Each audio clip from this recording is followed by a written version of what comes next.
လုံးမရရင်ရမှာတနေ့နဲ့လည်းတရက်ပဲပေါင်ပုံနာ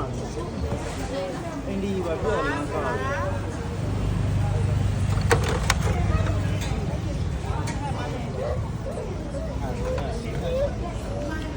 ဘူးလေတော့ဒီမှာမဆိုဘူးနော်ပြောလိုက်ဒီငါးရက်ပတ်ကြာဒီလိုပြောရတာကြားတာအပလာဒီနဲ့ဆိုင်နေပါဘူးဒီကမဆိုဘူးရေပေါ့ပြောရတော့ငါအားပဲဒီဘက်ဒီလိုအားလေးချင်းနဲ့ဆက်